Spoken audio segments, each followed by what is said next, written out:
Well, here we are yet again, ladies and gentlemen, in our next lecture on the Roman Empire. Last lecture we looked at the sort of the early empire. Now we are going to look at the empire at its height and the late empire. So, let us begin sort of where we left off. We looked at Augustus, and there were successors to Augustus of the Julio-Claudian family. They were sometimes successful, sometimes not. An interesting bunch of personalities and some wonderful stories. But after about the year 60 of the Common Era, the first family of the empire that were in some way related either by marriage or by blood to Augustus, were no longer in power. And you have a series of military generals called the Vespasians who take over after that. Some good, some bad, some otherwise. Until you get to 96 AD, or 96 of the Common Era, and the influential senator Nerva, who is actually distantly related to the Julio-Claudians, the first family of the empire, who comes to power. And although he wrestles with many of the problems that were still besetting the Roman state by this time, Nerva is able to actually set up a very peaceful transition, a process of succession that will continue in the Roman state for the next almost 90 years, and will produce 5 of the most remarkable leaders that the Roman Empire had seen. In many ways, these are the genuine heirs of Augustus in terms of competence. There was the Emperor Trajan, who was responsible for the conquest of Dacia and Mesopotamia, expanding the frontiers along the Danube and in the east. Battling, for instance, the very powerful Parthian Empire, that whether it's the Parthians or the Persians, they occupy the same area. They had traditionally been the foes of the Romans in the east and were a powerful, sophisticated military state.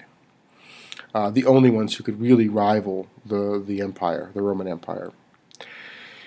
The Emperor Hadrian, who, although he withdrew from Mesopotamia, thought that consolidating Roman gains were more important than continuing to expand the empire, and as a result of that, he proved himself to be very wise.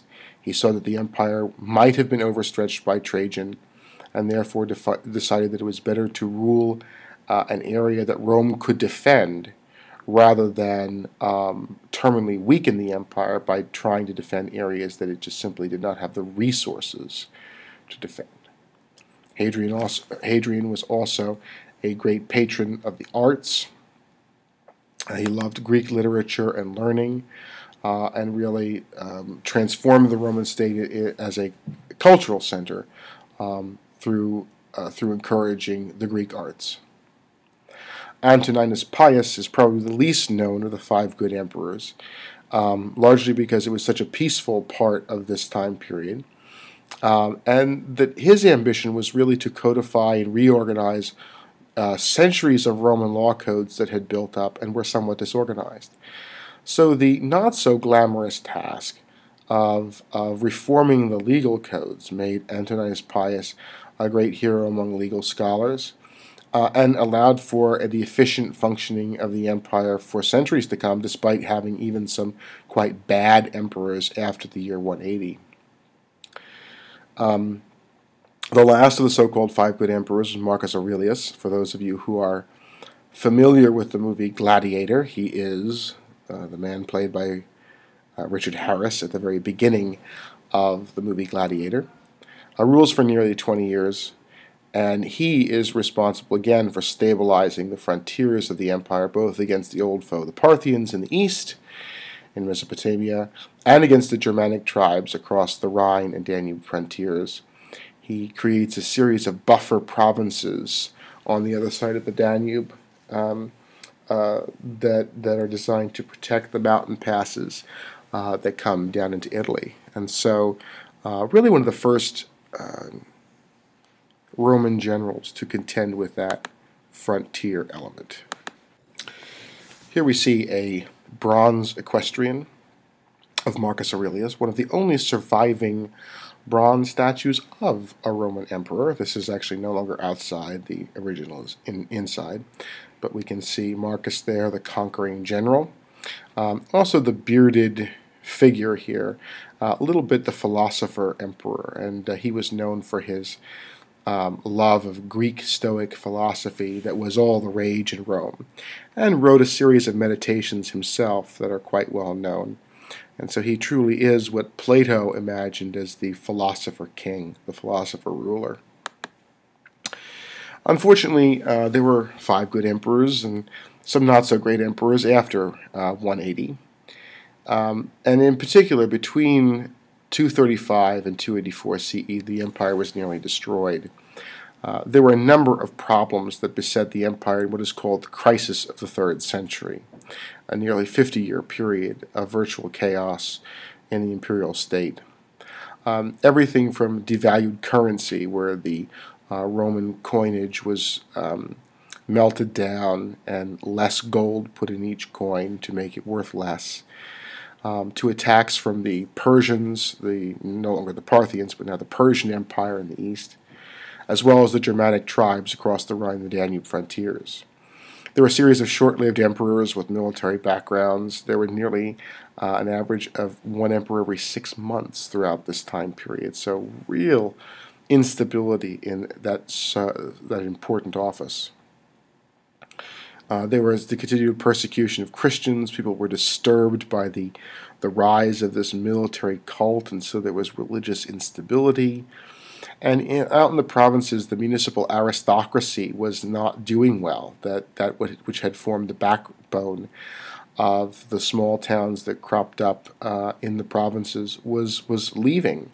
They were taking their money. They were sometimes burying it in the ground. They were fleeing to estates in the countryside where they could wall themselves up and hopefully ride out the disaster, rather than staying in the towns that were always the targets of the barbarian invasions. And so we see the municipal aristocrats leaving to the countryside to set up their own villas there.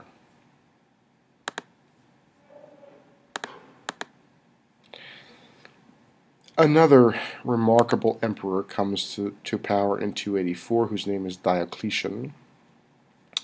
Diocletian is the man who is basically responsible for solving the problems of the crisis of the 3rd century. He restores stability to the empire and allows it to survive for another 2 centuries. If we contrast this, for instance, with what happened in Imperial China collapses around 220. Rome nearly does the same. However, there is one who can sort of reorganize it in quite a different way. So the Roman Empire, really, after Diocletian, will be somewhat of a new organism. He stabilizes the currency. He sets a fixed value for what Roman coins should be, how much gold in that coin to how much base metal. He reorganizes a defense-in-depth strategy to defend its frontiers. He continues to follow a policy of persecuting Christian minorities. He establishes a new policy for imperial succession by dividing the empire into 2 distinct administrative units, one in the east, one in the west, each under the rule of co-emperors, which he called Augustus. So there were 2 Augusti, one in the east, one in the west, and under the Augusti there were sort of vice-emperors, which were called Caesars. The idea was that when one of the Augusti retired, the Caesar would take its place, and then they would appoint a new vice-emperor underneath them. Unfortunately, what it ended up being was all of the Caesars and all of the Augusti thought that they should be the single Roman emperor, and it ended up like creating a sort of the kind of the playoffs, the Final Four. You'd have an Eastern champion and a Western champion, and then they would do battle for whoever would rule the entire Roman Empire. So, as wonderful an idea as Diocletian had here, it did not work in practice. In fact, between his retirement in 305 and 312, there's a brief period of instability when his system of succession doesn't work. However, out of that emerges another single remarkable Roman ruler, and this is Constantine. Constantine probably precipitates one of the most remarkable shifts in the history of the Western tradition. The Christian religion, which had been persecuted from the time of Nero, was continually persecuted through the time of Diocletian. Constantine, for a number of reasons, decides to end the persecution of the Christian minority and legalizes it as an acceptable religion of the Roman state. And so while he may not have converted to Christianity until on his own deathbed, he did start actually diverting Roman funds, tax funds, to Christian works, to paying Christian clergy, to funding Christian buildings and churches and so forth. And this was all done out of the imperial administration. So Constantine also then builds a new imperial capital for his empire on the old Greek colony of Byzantium, which he names after himself.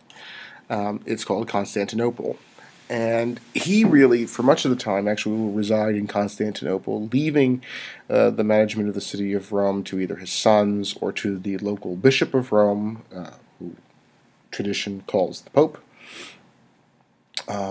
Constantinople will become a very important new center, and as a fact, it will become a much more cosmopolitan, new, shiny imperial center that will soon begin to eclipse old Rome, and will serve as, once Roman imperial rule fails in the Western Empire, Constantinople will become the new center of the so-called Byzantine Empire that will emerge and rule from the 6th century all the way down to the 15th century in the Eastern Mediterranean.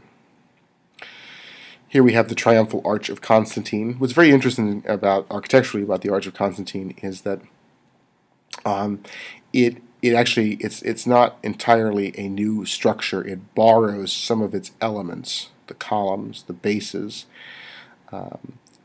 These small images here are all stripped from other works of art and reincorporated into this new work.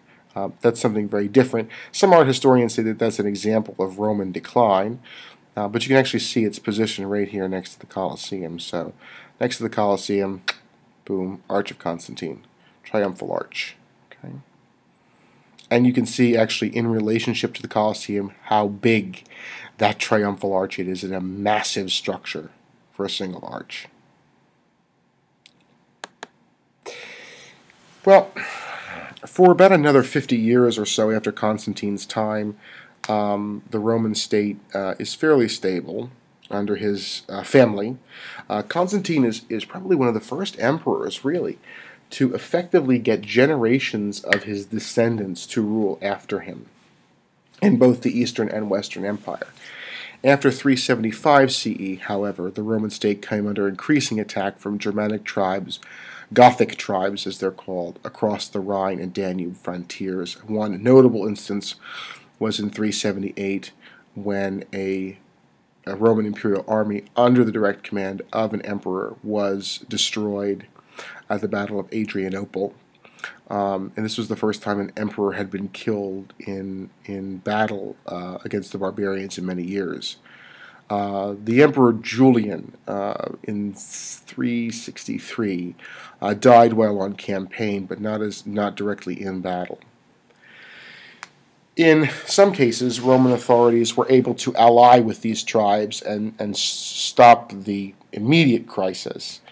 But after 378, Rome was in trouble. There were great generals who came to power.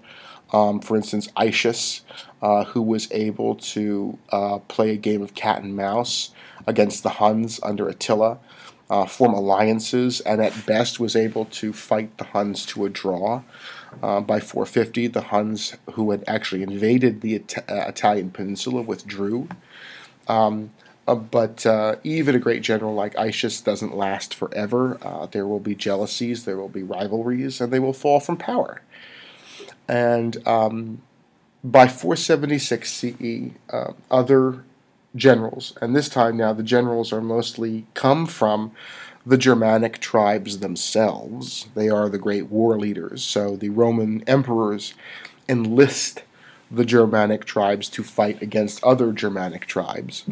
Um, it just seems for everyone's interest that the title of emperor was really just that, a title, and really was no longer effective. And so the signs of imperial authority, the crowns, the robes, the signets, and all those things are no longer bestowed on anyone new. Instead, they are sent back to the emperor in the east, in Constantinople, and said, we no longer need an emperor ruling from Rome. We no longer need an emperor in the west. Many people have suggested that what that meant is that the generals who took over the government in the western provinces were really, in a sense, swearing allegiance to the Eastern Roman Emperor. The fact remains, though, is that they were all able to pursue a policy that could be radically different from what the emperor in Constantinople wanted. And so from that time, from 376 and from 476 of the Common Era, at the deposition of the emperor Romulus Augustulus, we would say that the Roman imperial government in the West had collapsed. In its place, a series of Germanic successor states that we will see develop, be destroyed, develop again, but will eventually merge as countries like England, France, Germany, Spain, and Italy. But it's going to take us an awfully long time to get from the Western Roman Empire to modern Western Europe. And we will still see the legacy of Rome throughout the remainder of the course. Thank you very much.